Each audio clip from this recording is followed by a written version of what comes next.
Live.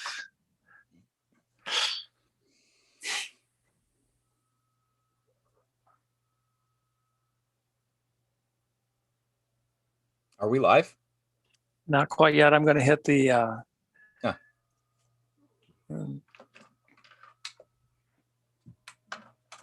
what is this button? There's one more thing I can do here. I think we're live. Okay, we're live. We're live. We're live. Okay. Aha. I hope we're live. That's weird.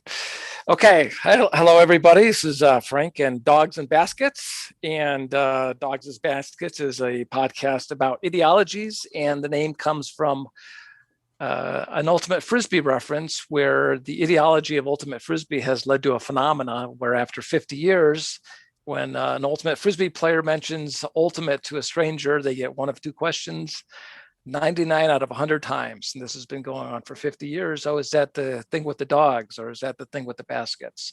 Ultimate players hate this, and yet it's the ideology that they love so much that's led to this phenomena. I'm joined today again with Matthew Ehret, a heretical historian.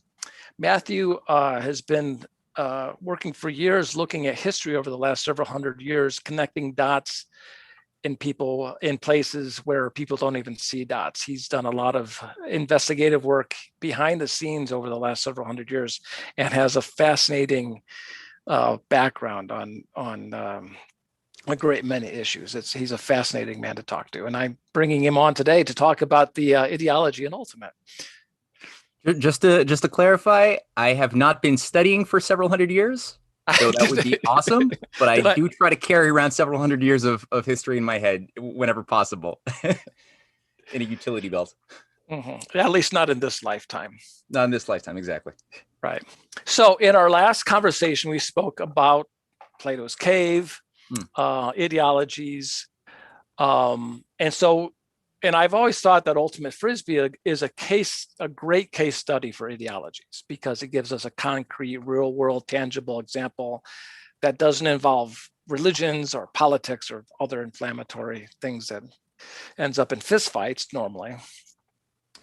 And ideologies, and correct me if I'm wrong here, but this is sort of where I'm going with this.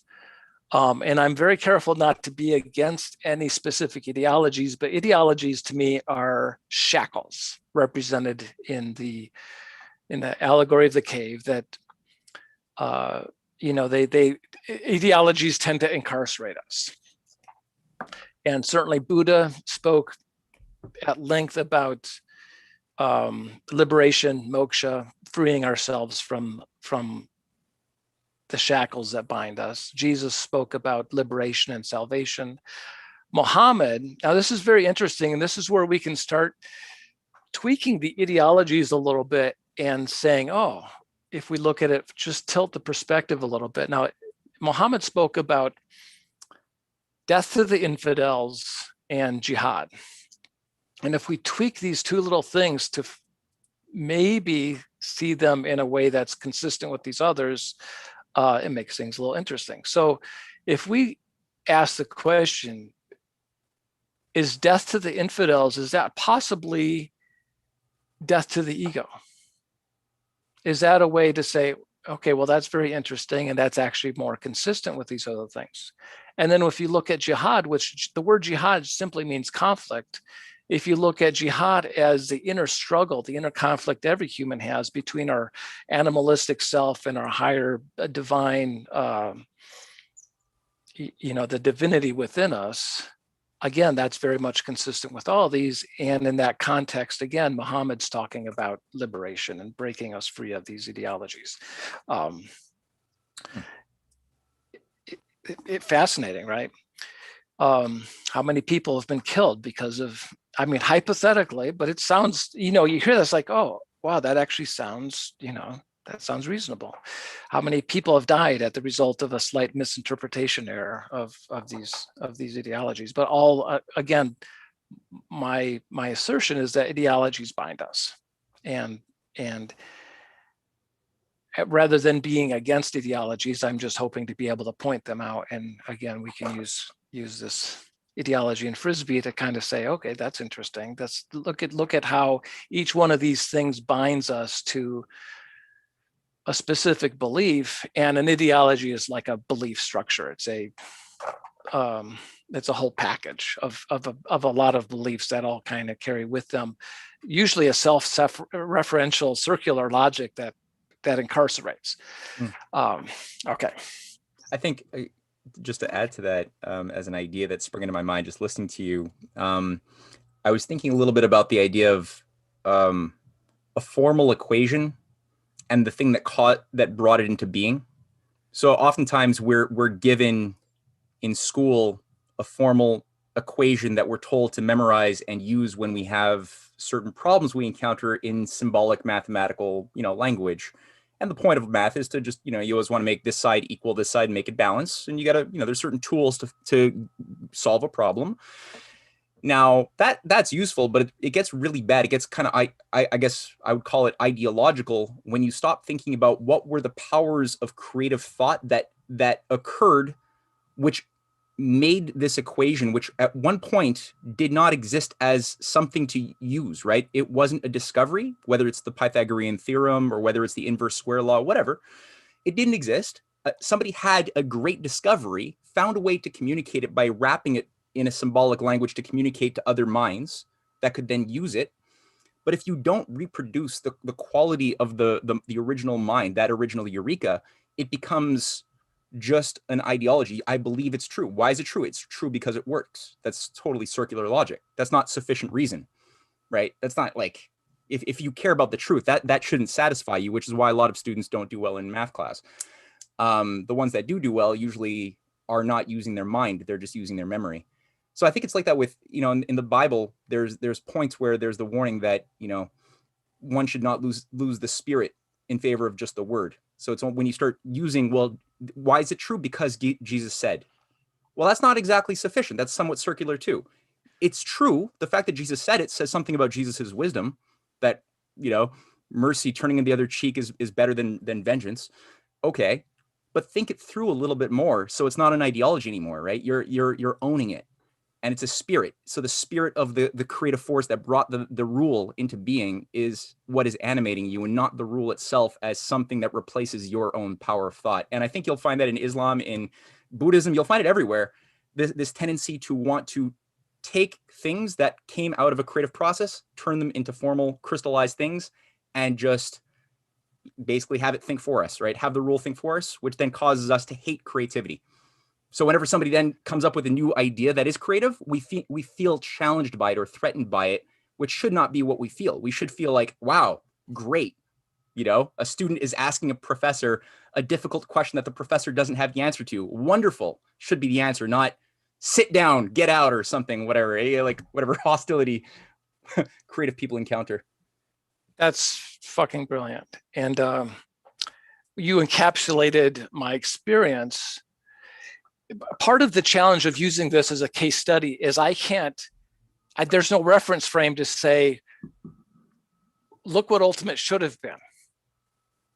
You can look up YouTube. And by the way, what's your knowledge of ultimate Frisbee? I hope it's zero. It's not zero, but it's pretty close. I gotta say, perfect. Perfect. Yeah, I feel like I'm going to be learning a lot about the sport by you. I don't know anything. Excellent. That's better. That's really great, because you have exactly what you just described, which is that fresh perspective.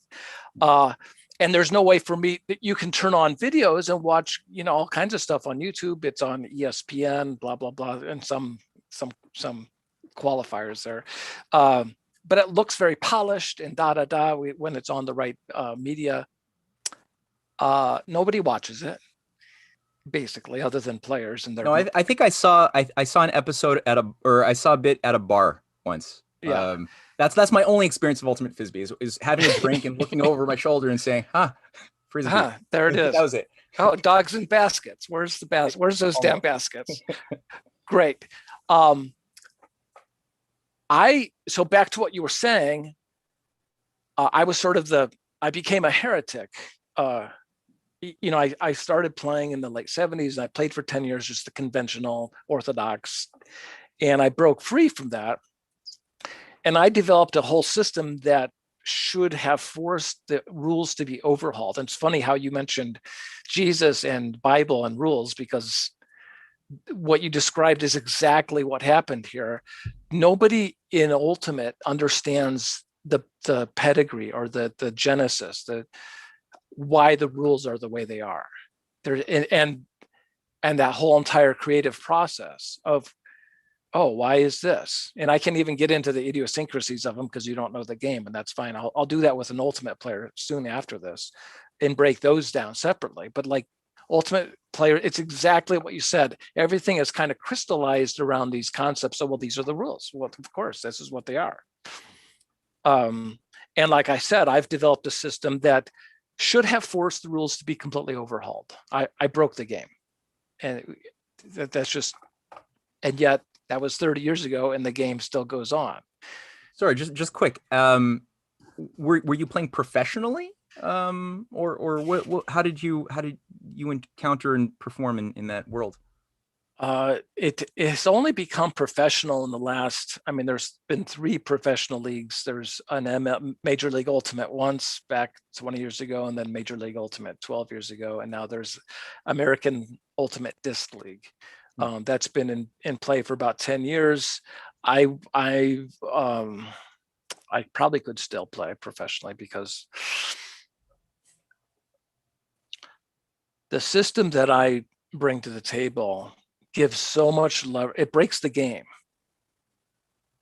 and it gives me so much leverage that a 61-year-old dude can go out and actually dominate. And of course, the whole Ultimate community is going to be up in arms. How Frank, this guy is an egomaniac, narcissist, blah blah blah. No, your game is dumb. And you don't know it because you're stuck in this ideology. I mean, your description of what you said a few minutes ago just was like, holy crap, that's it. Like, you nailed it. And why this game just trudges on, and it's crystallized into this entity where it doesn't change. And you've got a creative person who gets attacked because, wait a second, you're violating our belief system. That's we either have to accept this or accept this, but there's cognitive dissonance between the two things is insurmountable. So will it be too difficult if I were to ask you what was this revolutionary new approach to the game that you were able to bring into being and what you saw as the problem, or is that too much to unpack? No, that's fine. That's perfect. I can, how do I want to keep this tight. The game was, you look at it on paper, you look at the field, it looks like a football field. And the creator, there was 2 main creators, Joel Silver, who's a big Hollywood producer. He did the Matrix films, Lethal Weapon series, a bunch of other really huge films. Found a game like this in summer camp in 1968, brought it back to Columbia High School in Maplewood, New Jersey, started a club. It was all kind of a mock club and a mock sport. Like, they were just kind of laughing. But he went through the process with the school board or the high school principal, whatever you needed to do to get an official team game. And then and him and Johnny Hines and Buzzy Hellring were the first sort of, they were the people who were managing the rules for a couple of years. And then a gentleman by the name of Irv Kalb, who I played with back in the early 80s, was the progenitor of the rules. He owned the rules throughout the whole 70s, and he's the one who really codified them and made the game what it was. And Irv had been playing a lot of flag football at the time. I don't know about you, but when I grew up, we played tackle, but you know what I'm saying? And that's important to understand. And that goes exactly back to what you were saying about people tend to forget the genesis of the ideology and detach from it. And it's really important to understand that Irv was playing flag football. What does that mean? Because that means something to me, being from the Midwest and playing tackle. So, there's that's a value that has value and understanding. So it's a big field, and the rules are a lot like football, and they're more like football than people even realize. Mm-hmm. But he also meshed in a lot of rules from basketball. And each of those frameworks, the football framework and the basketball framework, have a wholly different set of guardrails. Okay. You know, in football, you've got 4 downs to do something, and if you go out of bounds, you lose a quarter of that 4 downs, and you get to try again. You get 4 attempts to do something. All the penalties and the rules are oriented around that framework of a downs-based system. Okay. It's a square wave sport. You know, you do it. It's a play-based sport. You run a play, everybody stops. You know, baseball is a play-based sport. You run a play stops. Volleyball, it's tennis. You know, you do something, you stop. You do something, you stop. Basketball and soccer and other sports are possession-based. They're fluid. The sport keeps going on and on. Rugby. And on. Yeah. And so the frameworks for those have guardrails and frameworks associated with those things. Ultimate meshes the guardrails of both, and in the process, this almost has no guardrails. What I did was bring in the concept of dribbling into Ultimate, and dribbling is it's in soccer, it's in hockey, it's in lacrosse in the form of cradling, it's in basketball, of course. So dribbling is just the concept of moving around the playing field with the game object. What's the, I don't want to put you on the spot, but what's the primary guardrail in American football, whether it's traditional or whether it's flag or whether it's touch football? It's tackling. Oh. Tackling is the prime. If the whole game is built around, I mean, that's the guardrail. Boom, you get that. I was always a fragile art student. I did 2-hand touch. So tackling is that's a hard boundary right there. You get put on your ass. That's a boundary. Yes. Ultimate doesn't have that bound. Like that guardrail has been completely removed from Ultimate. So if you bring in dribbling, if you bring in this concept, this philosophy, this technique that allows you to take a sport that's based on play, stop, play, stop, play, stop, which Ultimate is, and people will debate this, but it's true. And you come up with a system where you just keep moving around, it breaks the game. So dribbling is the answer to your question, but I had to set it up with an explanation of why why that is. But it wrecks the sport. The rules they need to be overhauled. There's no way Irv Kalb or Joel Silver had any, they didn't have any business inventing a sport, but they certainly didn't have any idea of the idea of dribbling and what it would do to their game. Okay. But it's the ideology, like you said, in this fresh idea and creativity, being confronted with this crystallized hive mind. That so without any further ado, I've got here the first 3 paragraphs of the rules. Now I just looked online. And the rules, the governing body for the game in the United States just now, I don't know if they've got a new revision of the rules, but they redid this. They made it even more ideological. Which I guess you'll see in a minute. Okay. Right. How is that possible? But it is. Sure. But what I'd like to do in this experiment is read these sentences, and I'm going to maybe just break down into segments. Some of these sentences, there will be 2 or 3 different stoppages, and I'll just ask you, hey, what do you see there? And there may be nothing, or but after we get through it, hopefully you'll have some observations as a whole of what this is. Okay. All right. The official rules of Ultimate 11th edition describes how the game is played. Specifically, I have in highlights how the game is played. Said. Are you asking me? What are you asking me now?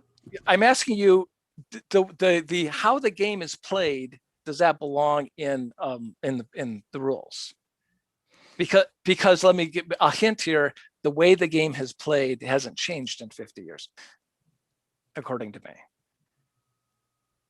Well, I mean, in my naive view of things, I would say that starting off a rule book with an announcement to the reader saying this is how the game is played seems to be okay, right? No, am I naive? when we get through, hopefully people can circle back and say, oh, that's interesting. It's just, it's pretty benign, but once I get into start like questioning like who the hell wrote this, it stands out to me. Oh, okay. All right. To me, it should say something like, here's the rules for, blah, blah, blah, a framework for, okay, playing the game, but how a game is played. Like some people may play basketball this way.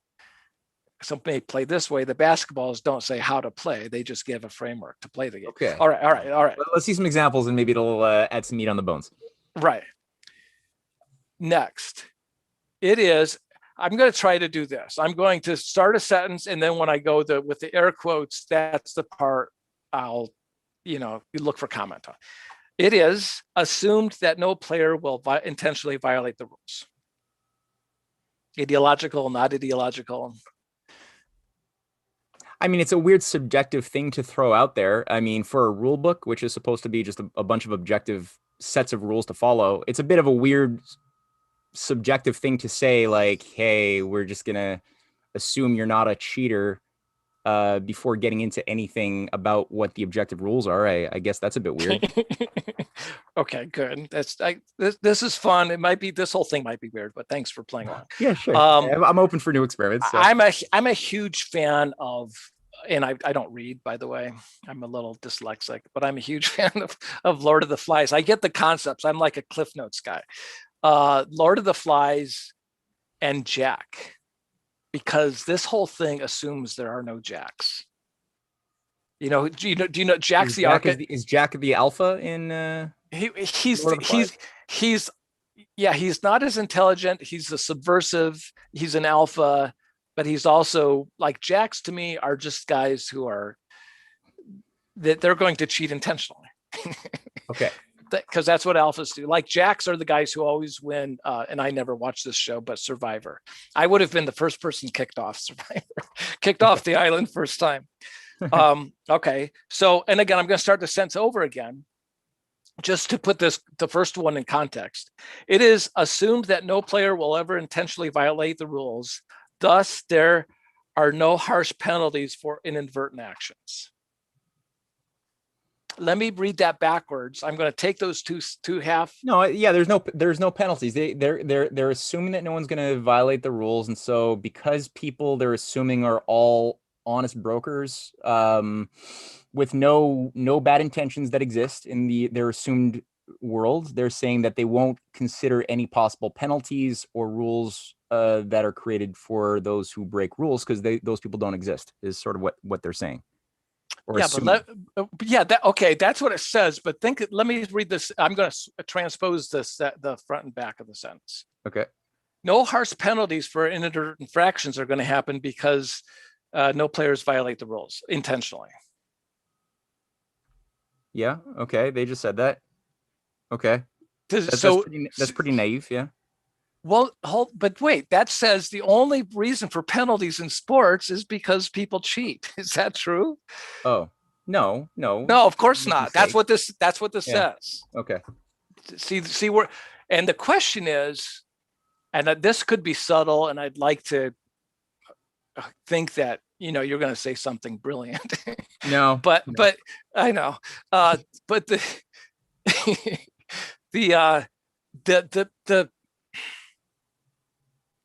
litmus test, the tracers for identifying something ideological is there's always sort of an underlying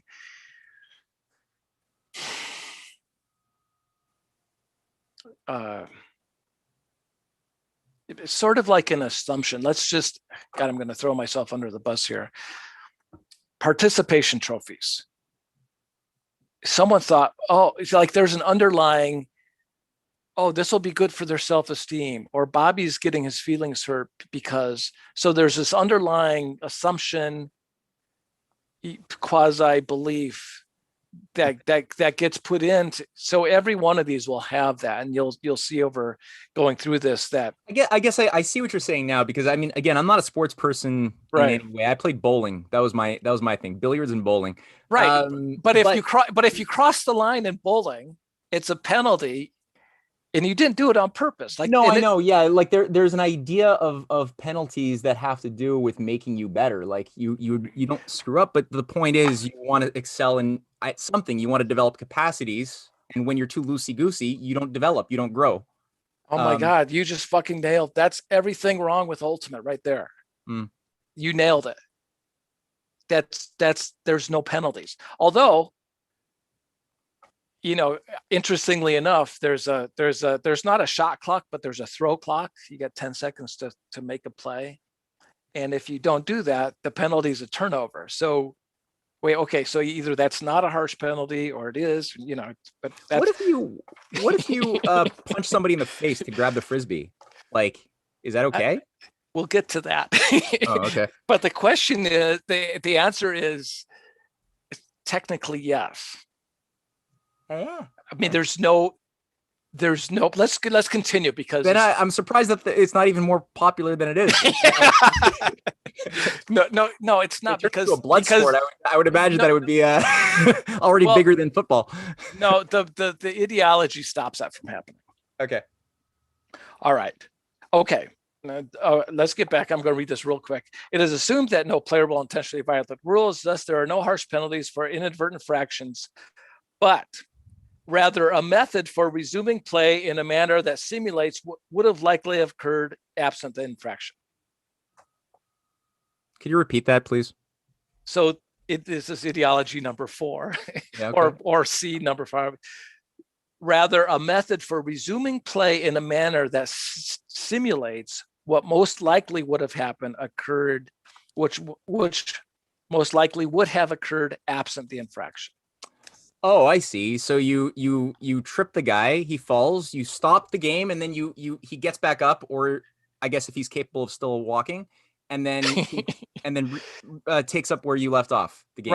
Right. The assumption is, so I run these extraordinarily complex plays. I mean, I don't know if you know basketball. I mean, imagine a play action pass in football, or a pick and roll in basketball, something that's a complex, a lot of moving parts.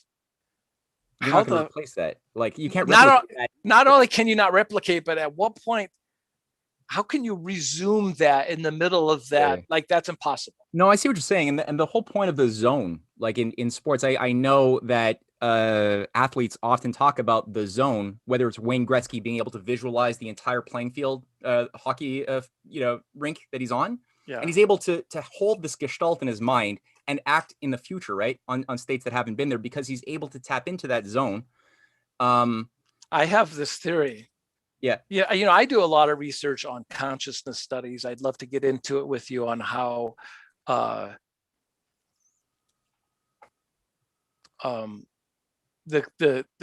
how atheism as an ideology is untenable, because the results from all these studies, when you look at it, it's just not tenable. The evidence is overwhelming. Maybe next week. And I have this theory in sports. I mean, so what you said about Gretzky, and people are going to, that's how I play. Like, I see 10 things out in front of me ahead, and does it always happen where all 10 of those happen? No, but it does sometimes. Yeah. And I have this theory that when we do things in sports, especially like action sports, where you make a diving catch for a Frisbee, or leap for a baseball or something like that, that we're actually moving backwards in time. Yeah. We know from our research into human consciousness that, I mean, you've gotten that gut feeling, right before something happens. Mm-hmm. So our consciousness goes out into the future, and that when you're doing something, the mind already gets there before your body does, and sort of pulls your body to make the play. Sorry, go ahead. What were you saying? Yeah, no, I think that this idea of space-time that you're bringing up is definitely interesting. And certainly when I've read interviews by Michael Jordan as well, who described how when you're in the zone, different athletes in moments of excellence, self-reflecting on what was going on, all sort of describing similar things, like how space-time has slowed down enormously. Everything, it's kind of like, this guy who did the Matrix, probably played with that idea a little bit when he had Neo doing his little, dodging bullets thing. But it is reflective of a real process that it seems everybody who taps into that, and then those who are able to think about it a little bit more are able to. It's not something you can always be in the zone as much as we would like it, but you can accelerate or enhance your ability to get there.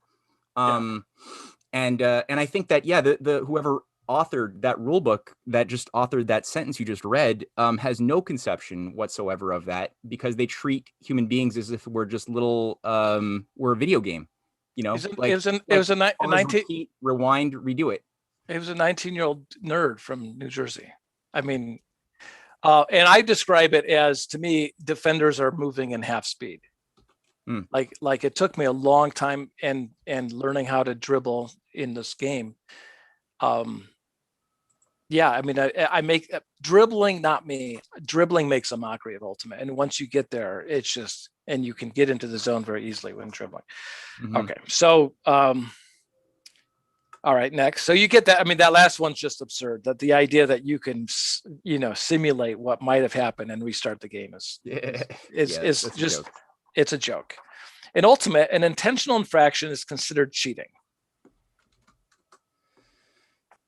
In Ultimate, an intentional infraction is considered cheating. An intentional infraction is considered cheating. Well, doesn't that sort of undermine what they had said at the beginning?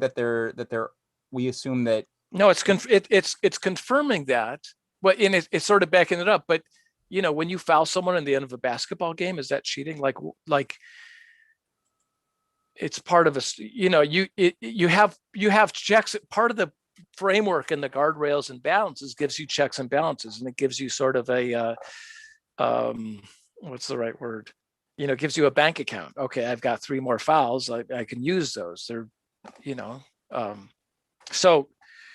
But I don't know. Like, I mean, for me, that's one of those things where they're saying intentional infringements. I guess there's always gray area. Like you're pointing out gray zones that are being overlooked in that statement. I'm sympathetic to the idea of punishing somebody for having an actual bad intention rather than it being an accident. But I see what you're saying, though. I get it. But you're a bowler. If your foot slides, and what you said is completely is the most profound thing. It'll make you a better bowler. Why? Because if your foot's sliding beyond the line, you're not balanced, and if you're not balanced, you're making mistakes, and so that's why there's penalties in sports. It's not to stop cheating; it's to make people better. It's a firm boundary that gives them. I mean, when you're competing, who are you competing with always? It's the same competitor. Yourself. Correct. Yeah. And so the frameworks, and that's not an ideological statement. I hope not. But no. But a proper game should give you the ability to do that. And Ultimate Frisbee has never given me that. When you hear the rest of this and you figure out and you see these things in whole, like the thing I just said about, okay, an intentional infraction is considered cheating.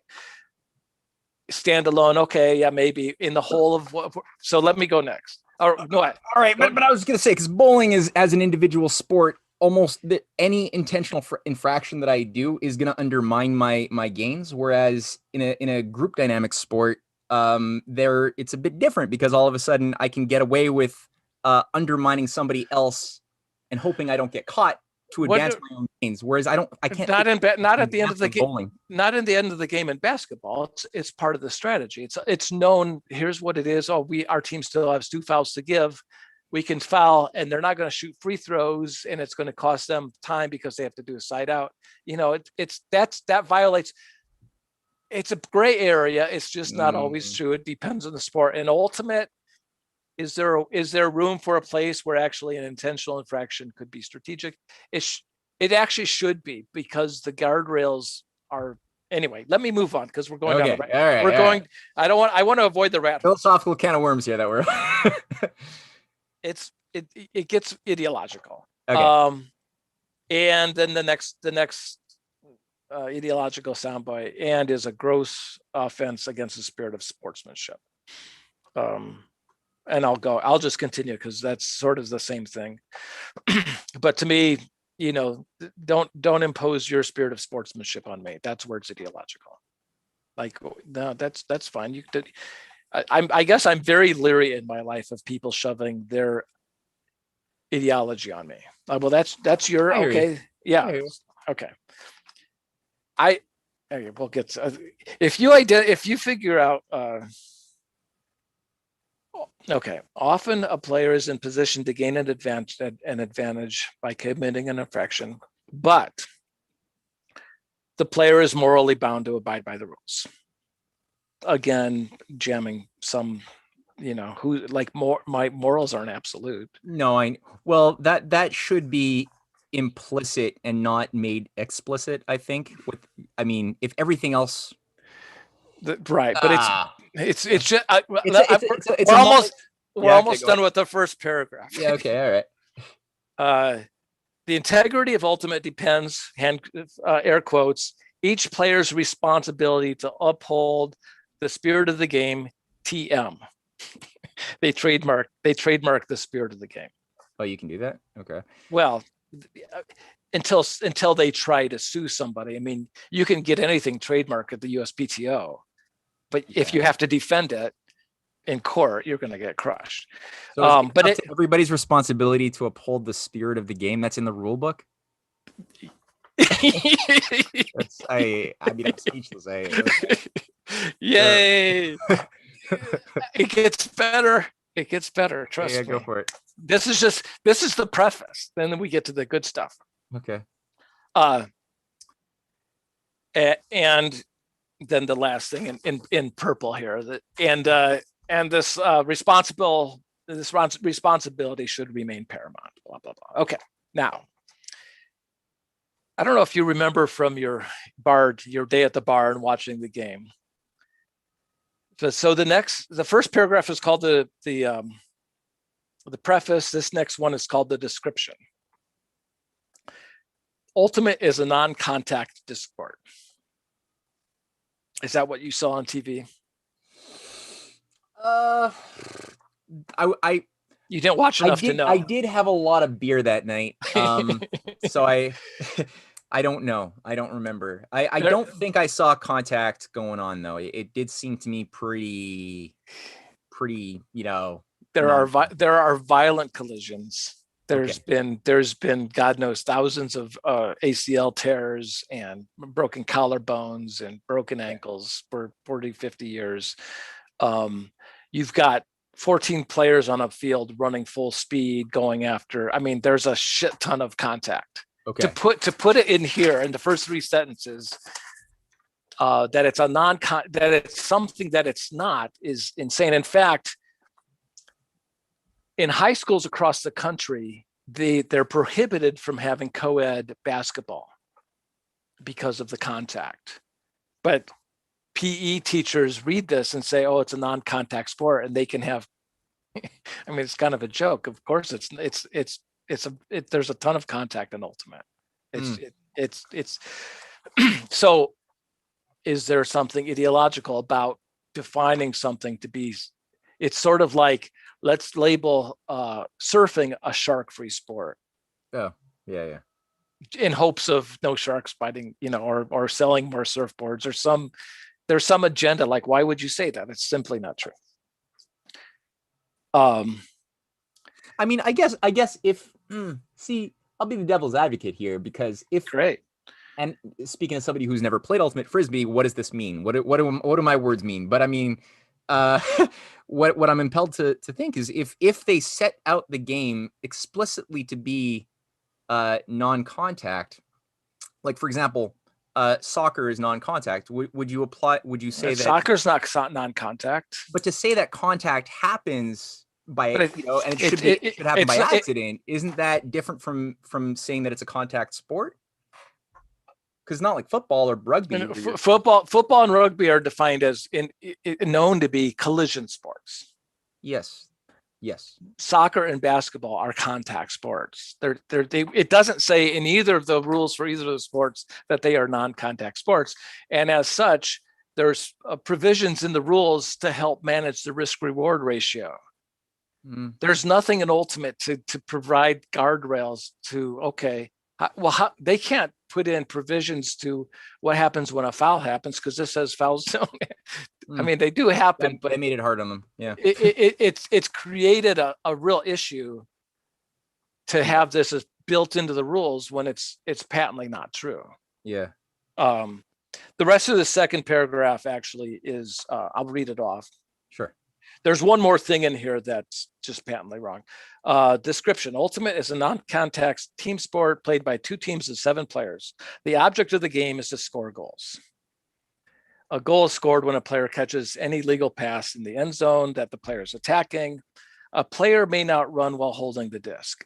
I highlight that because it's not true. It's a lie. Oh, yeah. Run when you're holding the disc? Let's see how I can answer this.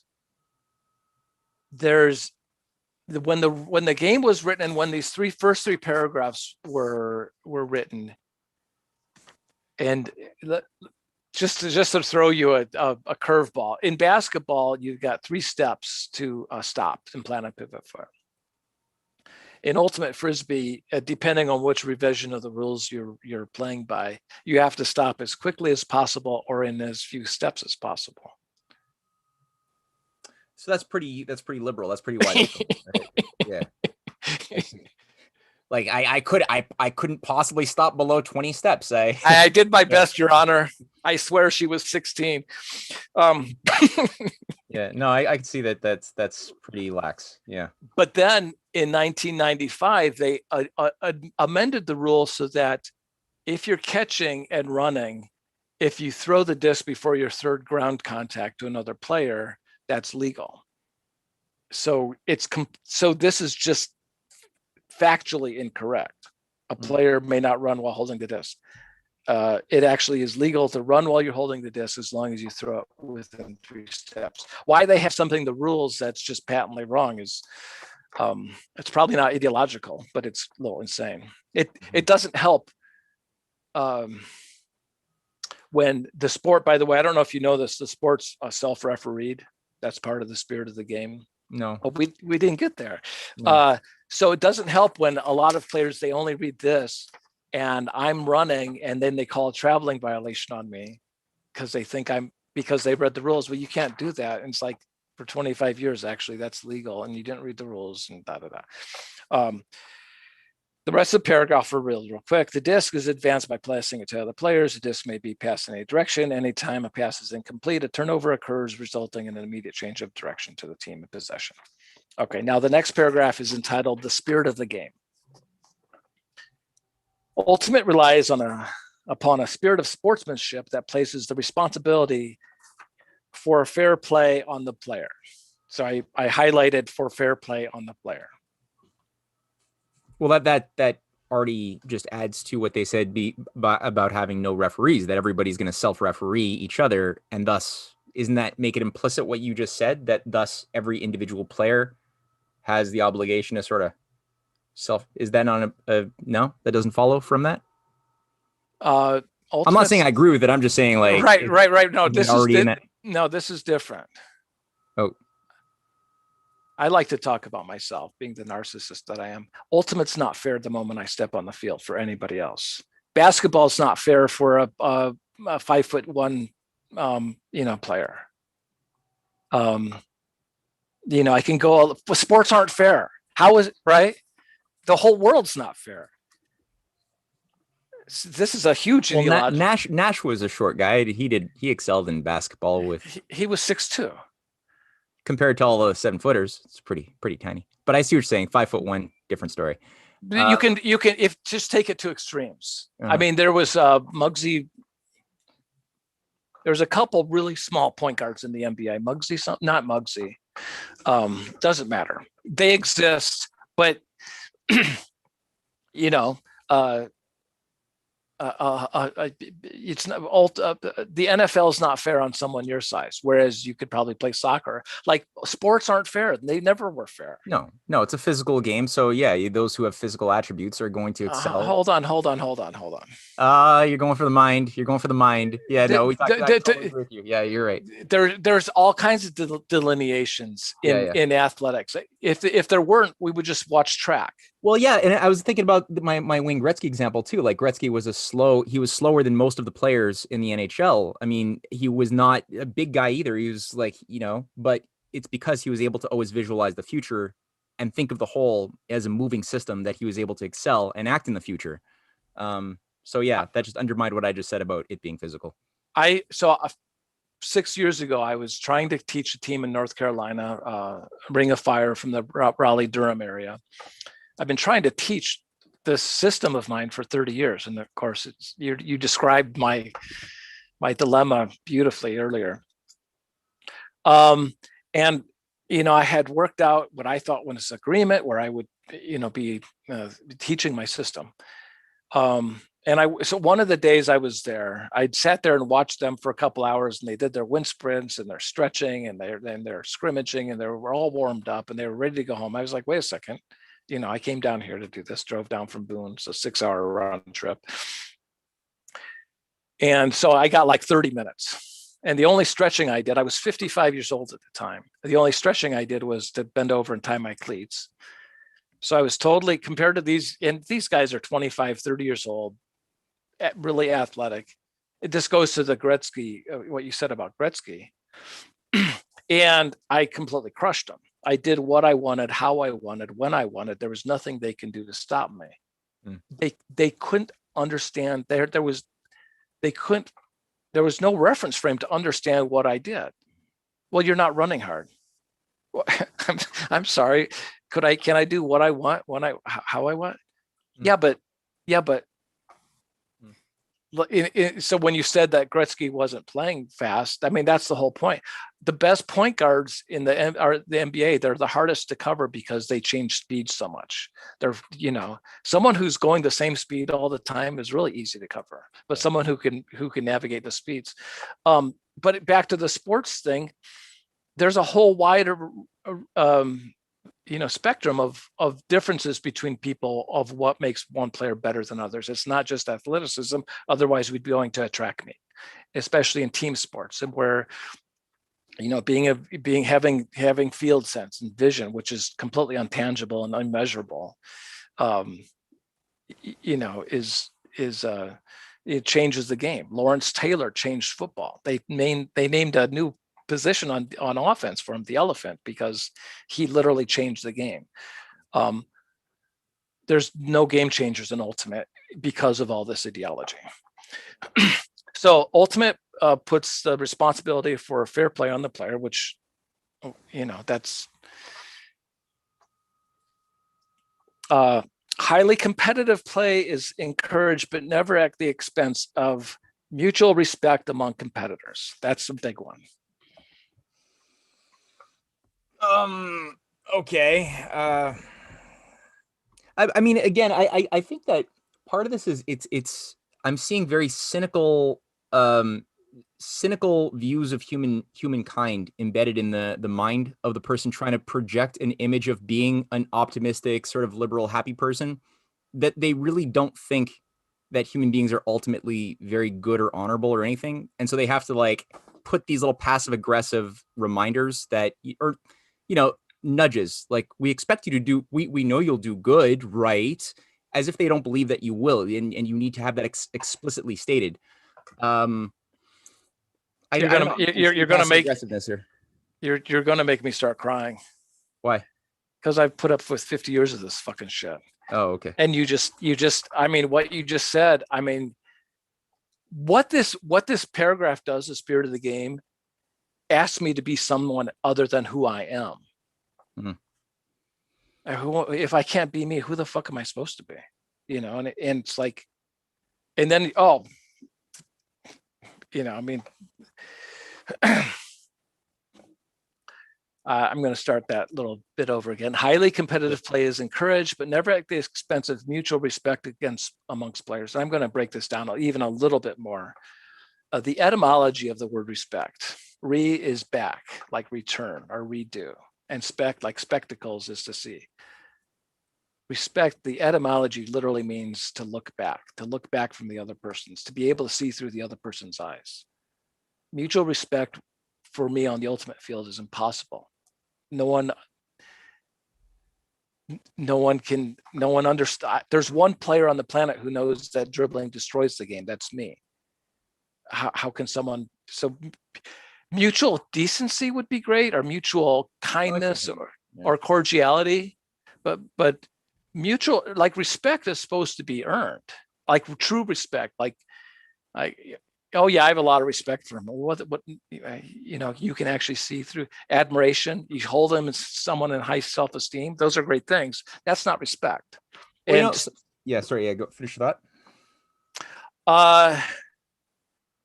We'll break this down in a second. Let me just go. Well, just on that note, I was just thinking about something I read today on Gateway Pundit, where they did a little coverage of the female soccer team getting their asses kicked by, I think it was Sweden, who, I mean, and it was originally a bit of a shock because they're known as the best team in the world. They've won like 45 consecutive matches.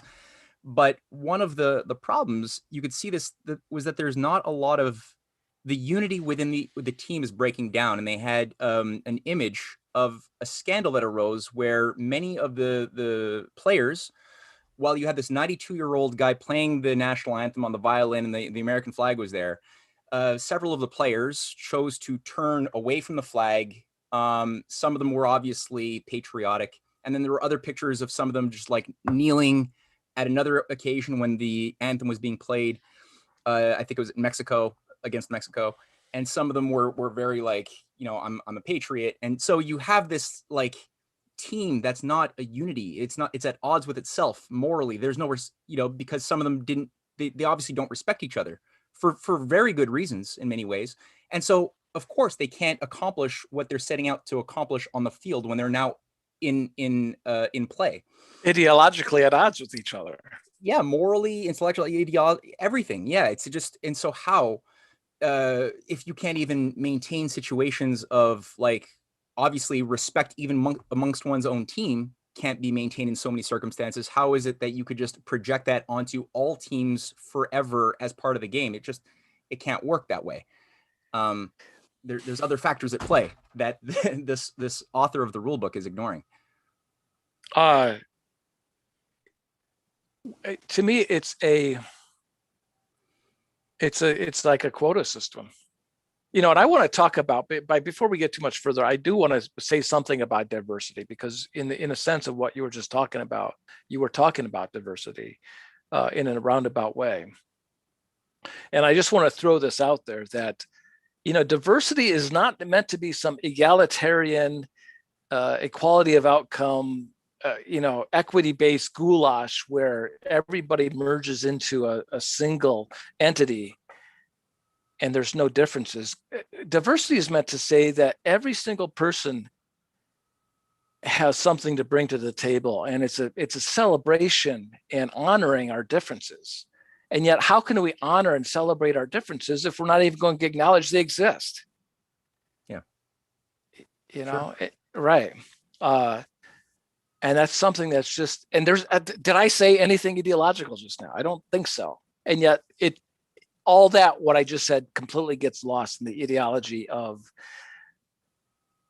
the people who are embraced in critical theory or indoctrinated and maybe you can speak to this a little bit later or even now, of how critical theory, which was introduced back in the 30s and 40s and 50s, led to this experience where you've got this 97-year-old guy and you've got people not understanding what it is that they're even ideologically up in arms about. Well, I mean, yeah, not to go in too much, because that's a big segue. So to not derail, I know you want to finish your rule sometime book today, but yeah, just I guess in the quickest way possible. what you're introducing is critical theory for those who might not be that aware. Although it's becoming, I think people are waking up to this reality. This is something that originated as a theory in the 1930s and 40s by something called the Frankfurt School of philosophers, who were basically a misanthropic grouping of philosophers who had seen some crazy shit in World War I. They saw humanity doing some pretty terrible stuff, and they essentially concluded that that World War I, the horrors of what was leading up to World War II, were caused by human beings being connected to their traditions, that the traditions of the past, the belief in nationalism, religious adherence, family units, all of these things that connect us as individuals to the past,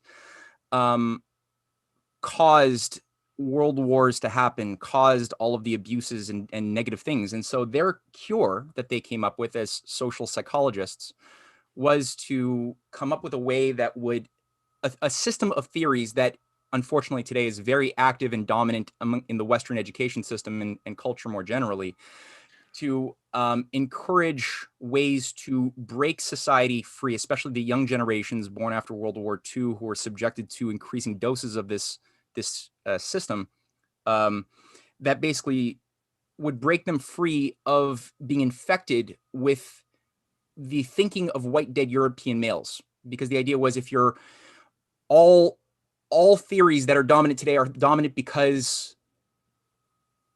people who had superiority colonial complexes imposed their views of the way the world works onto the weaker people, whether it's race or females or whatever, the non-dominant groups.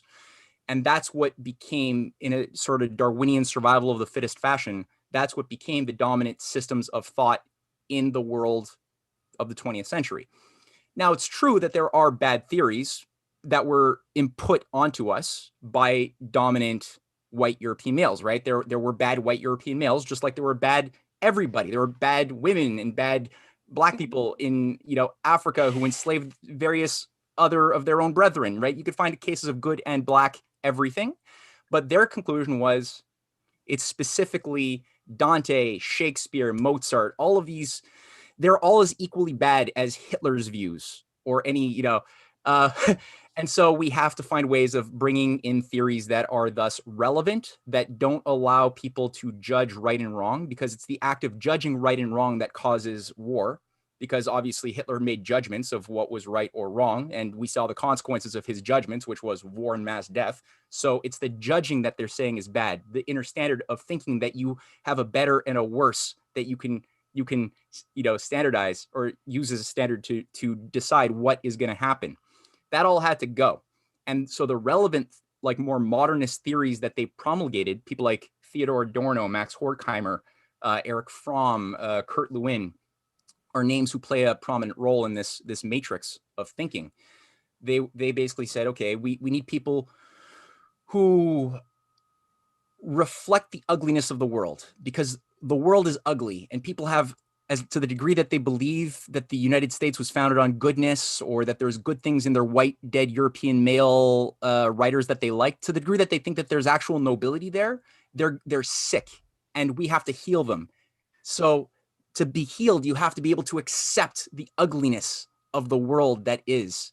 And so that became why you had things like Lord of the Flies that became taught as part of the high school curricula to young malleable people whose ideas were underdeveloped, and they were now being introduced to cynical views of human nature embedded in these stories that were promulgated, like what we saw in Lord of the Flies, or Halden Caulfield in Catcher in the Rye, or Aldous Huxley's Brave New World, or Fahrenheit 451. But all of these things were then put in, right? Whether you're in Europe or whether you're in Canada or the US, you're now reading these things as a grade 9, grade 10, grade 8 even kid. And when you're going to university, it's even worse. Now you're ripe, having gone through that, to read things like Sartre or Camus, or other cynical people who just really despise humanity, or Nietzsche. They don't like humanity, but that's what they're, and you're feeding off of this stuff, or going into the arts programs or music programs that we talked about our last show. you're now being told, you're conditioned to now accept the ugliness, which you have to respect in modern art, abstract art, which is just as good, you're told, as Rembrandt or Da Vinci. Jackson Pollock and Mark Rothko are just as good as Da Vinci and Rembrandt. There's no qualitative difference. You can't judge one is better than the other, or else you're a fascist. And so this stuff, it really messed people up. And let me interrupt real quick. So critical theory is related to, but separate from critical race theory. But why is it called critical theory? Well, I think it's a Kantian critique of judgment, sort of, right? Like you're criticizing the idea of right and wrong. Okay. So, and how did that, in your perspective, how did that play out into Western, especially, let's say, we had this big fat schism in the 60s. We killed our president, and then we killed his brother. We killed this civil rights leader. We had the Vietnam War going on, and you had the free love contingent of society. How did that play out in that segment of that demographic of our, what was sort of the end game, or at least the middle game, in the 60s and 70s, what you're saying, how we actually saw that practical level? It took on many forms as far as I've been able to tell, but amongst for anybody who wants to get a sense of it as it actually played out, need only read Aldous Huxley's Brave New World Revisited 10 years later, where Aldous Huxley is talking about the progress that society has actually made after his book was first published, and how impressed he is that, like LSD didn't even exist when I wrote this book. I was calling it Soma, but now look how wonderful this effect is. And look at the type of conditioning of a society which is enthralled with its sensual passions that he has. Everyone is basically living in feelies. Your sensual identity is overriding your thinking all the time so that you love your inner concentration camp without tears, as he calls it. You love it. They could open the door and you could be allowed to be free, but you're like, no, I'd rather stay in there because that's where my drugs and my sex is. So they wanted to figure out a way to bring that into being. And I think when you look at some of the people who followed his theories, who set up things like the Esalen Institute, or who also set up things like Tavistock, like Kurt Lewin, who was also a Frankfurt School follower, who set up group dynamics. And how do you get people to fall in line instead of thinking that they personally have a knowledge of a truth? That is what is an authoritarian personality that has to be shunned and shamed out of existence by the group dynamic pressure that a teacher, otherwise called a facilitator, not a teacher anymore, is directing the students of the group to put pressure and intimidate the creative student, the one that stands out, because they're now a disruptor. So that's something that went into play in the 1960s and 70s heavy. Yeah. And I saw that personally in Ultimate, to bring this full circle, where the social pressure that's being brought to bear with this spirit of the game, all these rules is saying it's a non-contact sport when it blatantly is, or you can't run with the disc when it is, but you have this hive mind. I mean, it sounds like what you're saying is critical theory created a hive mind and killed the individual. And individuals, people who think, who are capable of critical thought, which is the irony of the critical theory, because it killed people who could think critically. It was, to me, it's almost like I saw the worst of humanity, because you can just see how people behave. It was when they think they're doing the right thing and they're pushing down people who are thinking independently. Anyway, back to we can revisit that in 1,000 different directions. Where were we? Highly competitive play is encouraged, but never at the expense of mutual respect among competitors. Adherence to the quote unquote agreed upon rules. Well, they're the rules, or they're not the rules. Like, who's But what is why? this? Why do you? What's your profile? You've been profiling the designer of these rules. So what is your profiling mentality? Think that why did they put that in there? I get the sense that it's liberal fascism. It goes back to what you were just saying about Tavistock, is that it's that group pressure. Well, these are agreed upon. Yeah. And at the start, every ultimate player in the world will agree that the only reason to have rules, penalties in sport is to stop cheating. Yeah. No one will agree with that. So no one actually agrees with these rules that it says in the rules they're agreed upon. I think it's one of those things where it's like it's been a long known observed fact that it's more effective to control people by their will than by force.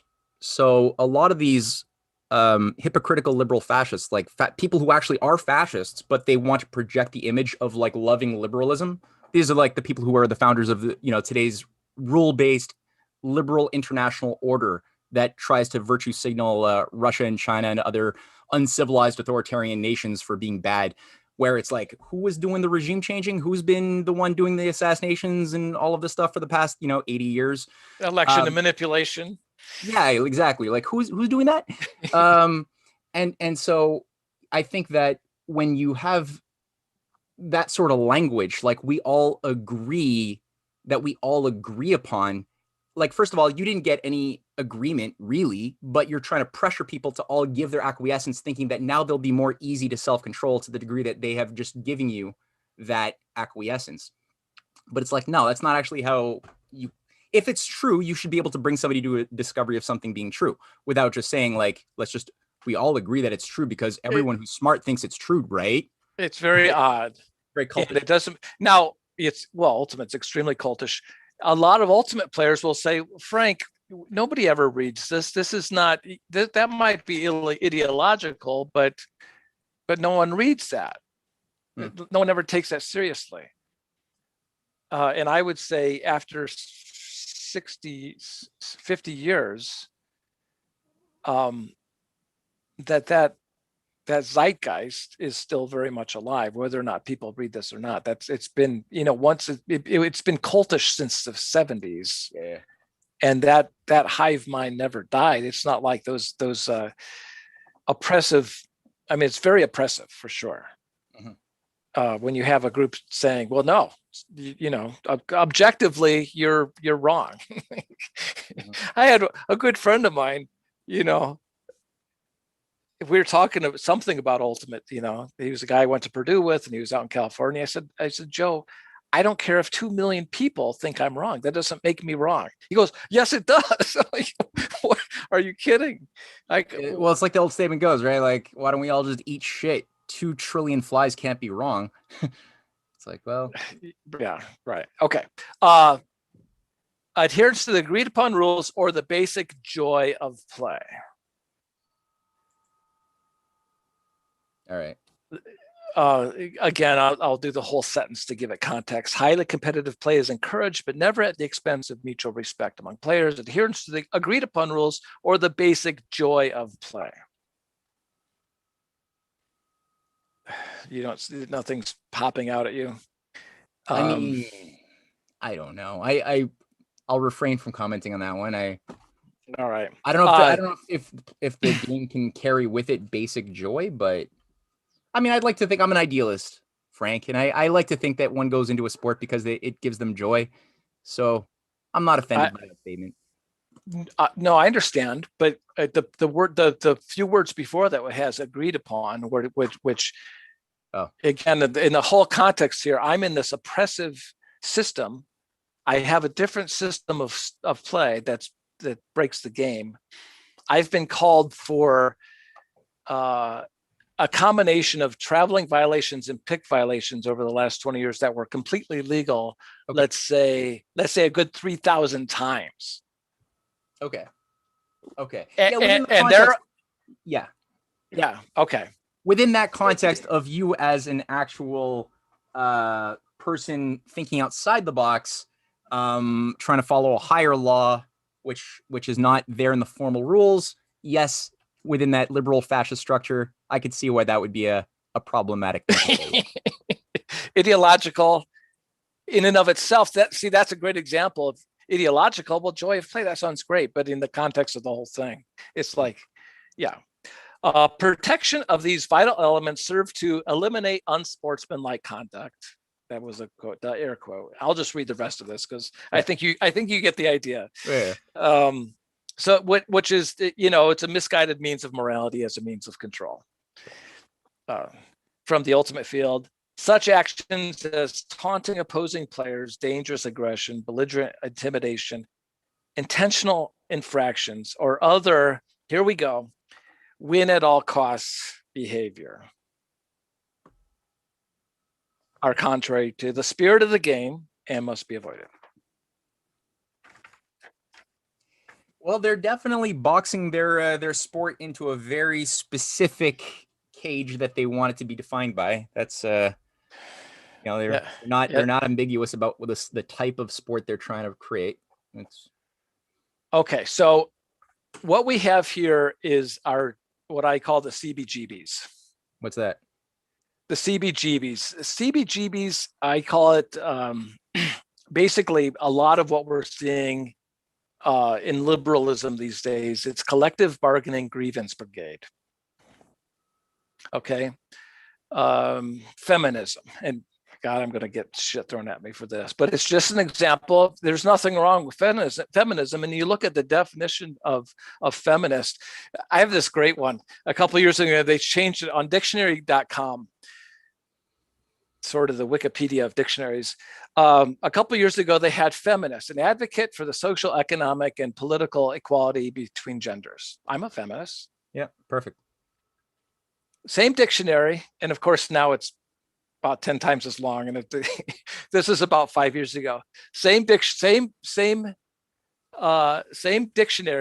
word, masculinist, 5 years ago. An advocate for the superiority of men. Same motherfucking dictionary. And you're like, what? Mm-hmm. That's interesting. That's really interesting. Yeah, no, I totally agree. And, I think when you look at the origins of feminism, it arose. It's been a long-standing thing, right? This yearning to have equal rights, equal access to opportunities for men and women, for genders. That goes back a long ways. Right. Is it unfair that it's played out as it has? Sure, it's unfair, and there's been a fight for emancipation of people, of races, and of gender. But going back into the 1940s and 50s, Frederick Douglass, the slave who, he fought for his freedom, he escaped, and he rose to become a leading thought leader in the 1850s, and he became even Lincoln's advisor at a certain point during the Civil War.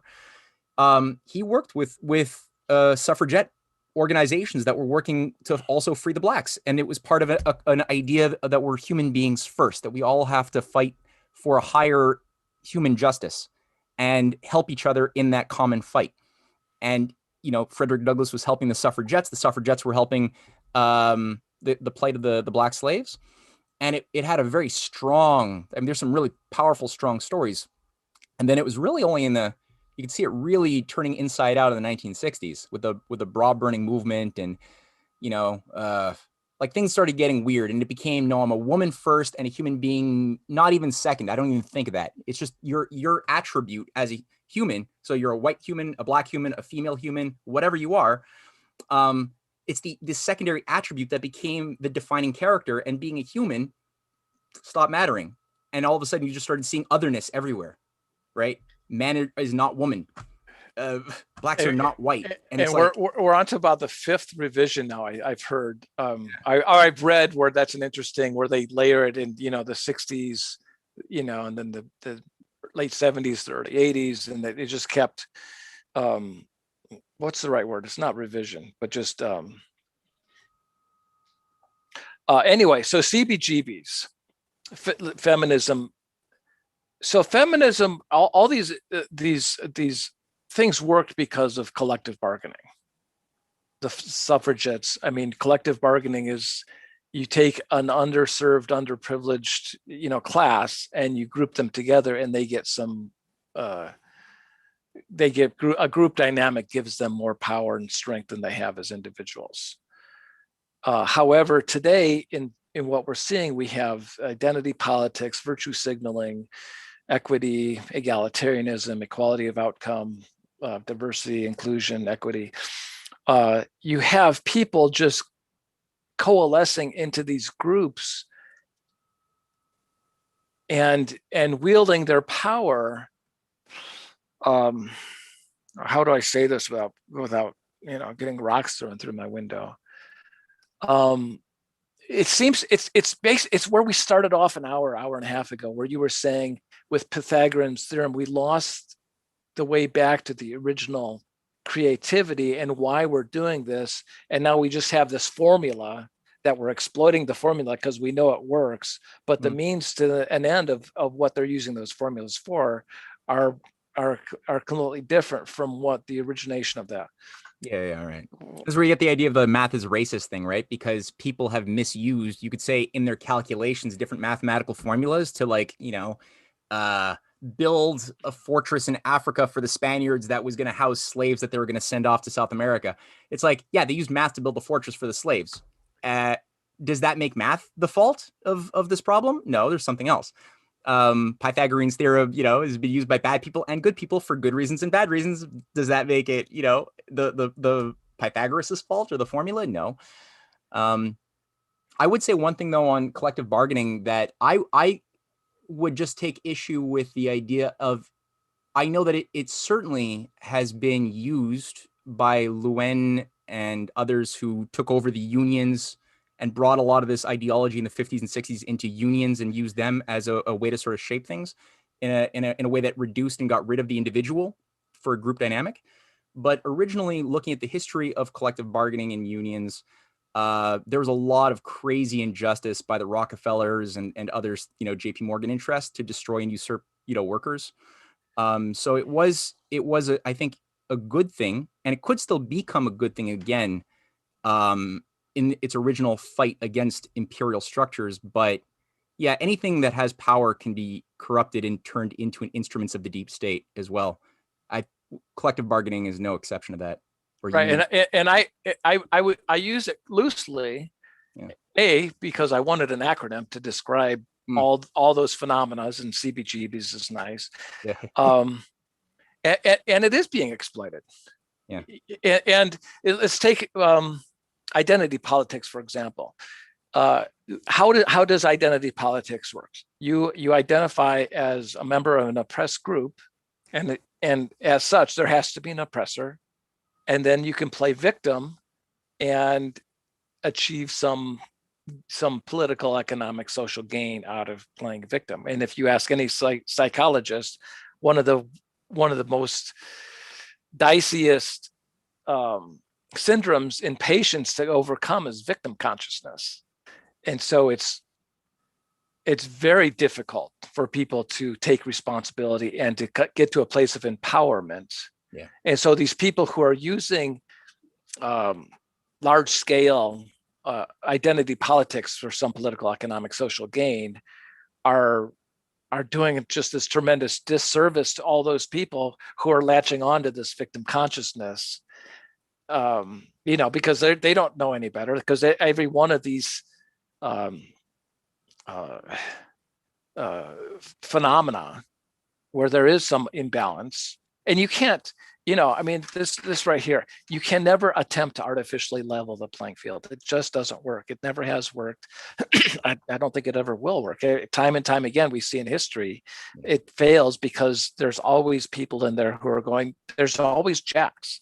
There's always people in there who are subversives, who are going to exploit this to their own means. It always happens. So identity politics, you identify as a oppressed group, and you have to identify an oppressor, and to get some leverage, some gain. So and you're probably not going to get this because this has been going on for 2 hours, but where's the identity politics in what I just read you? Because it's there in black and white, and blue and red and green. Should I read the whole thing to you again? And I'm not sure if you'd still get it. No, I don't think I have time for that.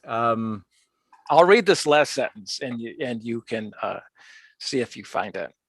Such actions as taunting opposing players, dangerous aggression, belligerent intimidation, intentional infractions, or other win-at-all-cost behavior are contrary to the spirit of the game. I mean, I think that they're definitely trying to. I don't know if this answers your question. That they're certainly trying to intimidate anybody who has access to a sense of believing in truth or improvement, or and they definitely want to enhance the those who are inclined to want to just fit in to a herd, or just have their emotions respected without actually having to think for themselves. I think that's definitely favors those people more than the right. But there's a so I actually am the oppressor. I am not. Yeah, no, that's clear. Yeah. Okay. But it's right here. But I'm not it. The oppressor in Ultimate Frisbee is the win at all costs athlete. It's a boogeyman. It's the guy who cheats win at all costs. You do whatever it takes to win.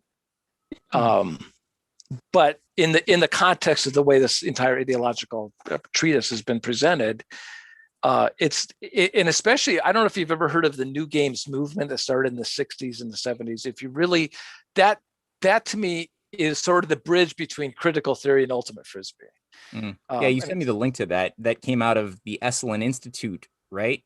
Where people have this like big ball that's painted like the earth that they're in two teams, and they have to sort of like roll it up to right. Was it a peak or something? And it doesn't matter. It doesn't matter what happens. The new game, periodically different people have to like just change teams to be on the opposing team and just keep the ball from like falling off the mountaintop or something. The new games were meant to be fun and fair for all participants, irrespective of ability, age, gender, race, everything. They leveled the playing field.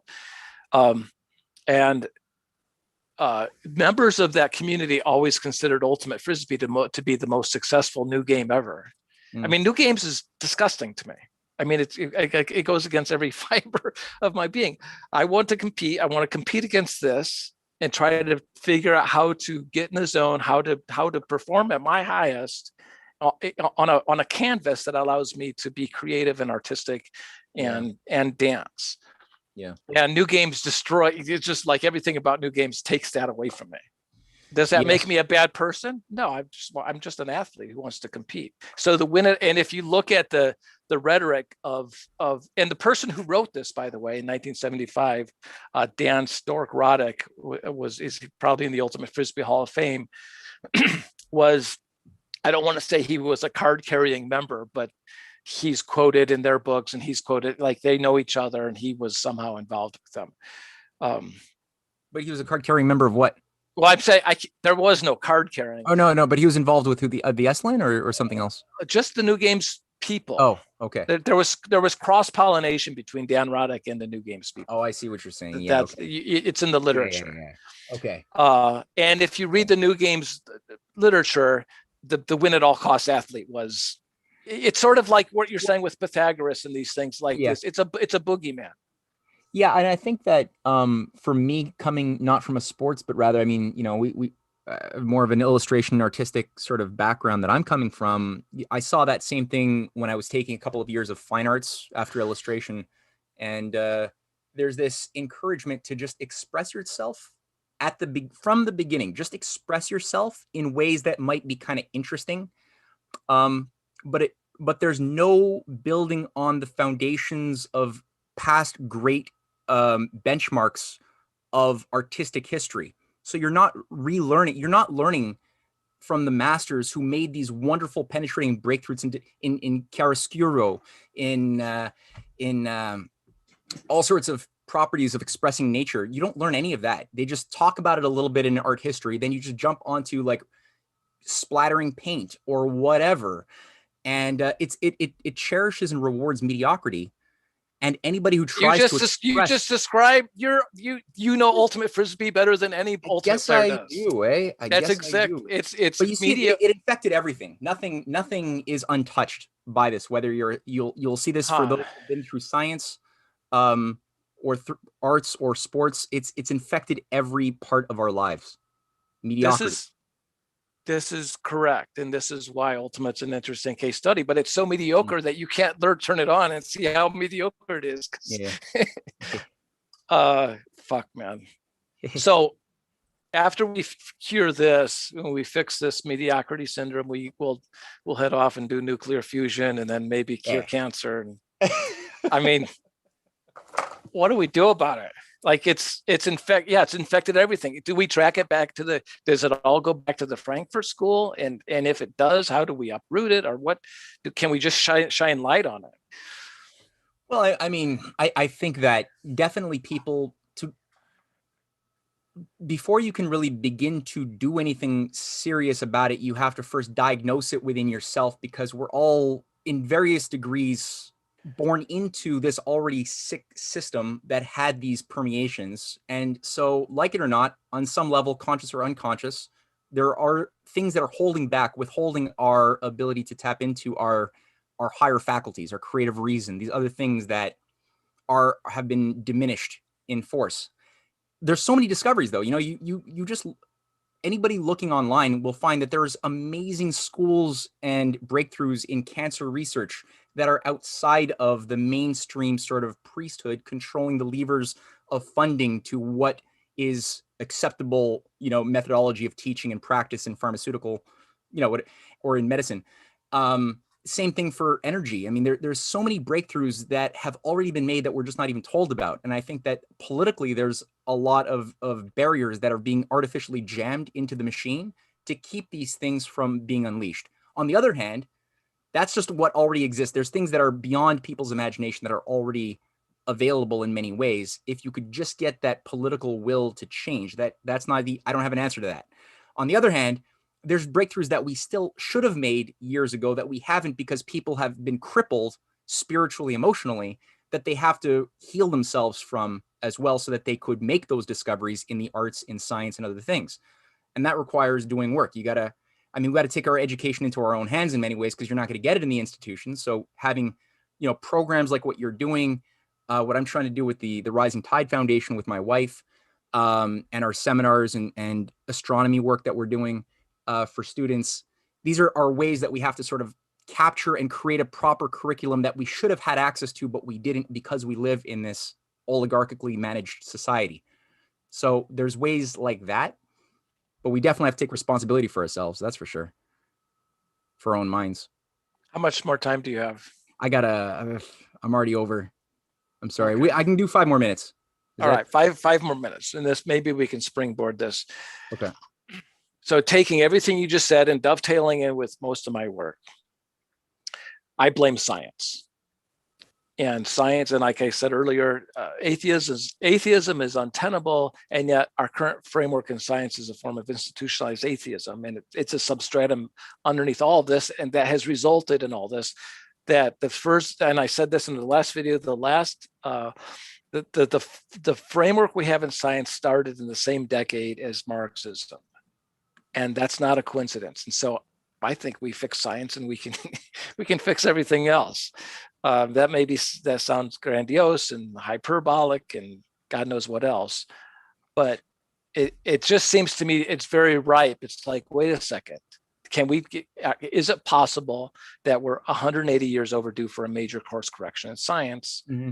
And can we look at that? I think that's a good point. And part of the problem part of the corruption in science that's been permitted to permeate has been caused in no small measure by the acceptance of becoming a go-nowhere consumer society back in late 60s, early 70s, when the dollar was floated onto the floating exchange rates.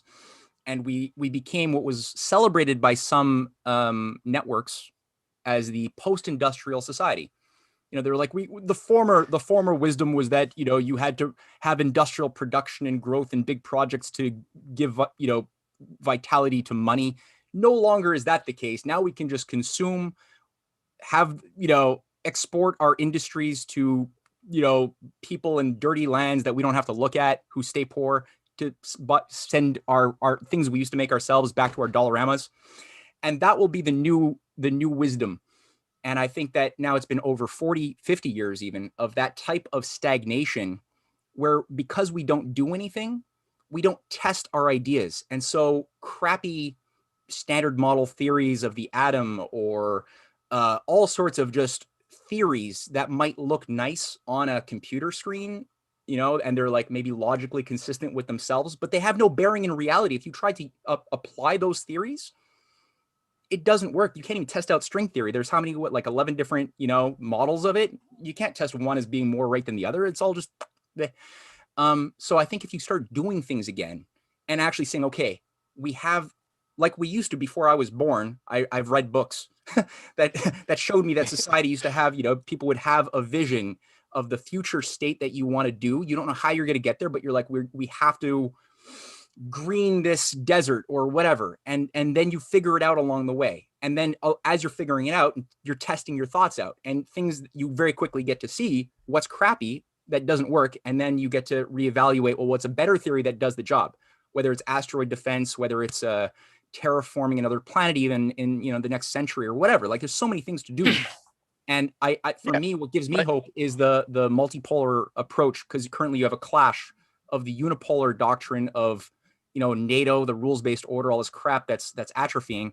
And then you have this multipolar alliance in defensive nation states with Russia, China, other nations with the Belt and Road Initiative, all building big things for, 30, 40, 50-year projects in the future. That gives me a lot of hope, because that orientation will help you filter out quickly shitty ideas that don't work, that might, be popular but are still not true, versus unpopular fringe ideas that do the job, that you quickly discover, okay, we got to go in that direction instead. And you might discover that atheism is not actually part or compatible with real science if you do that. Well, I hope so. It's not a coincidence that science, we're based on scientific materialism, and society is inherently materialistic. And we can kill all that with our next episode, whenever you want to come back on with me. This has been phenomenal. Thanks for humoring me in my egotistical vent on Ultimate, although this was very academic, and I hope some people got something out of it, because it was very cool. Yeah, I had fun. I learned a lot about Ultimate Frisbee that I never thought I would know about. And I hope that people watching also realize that they've been tricked into discovering some major philosophical ideas that they might not have otherwise thought about too. Ha! All right, buddy. Thanks again.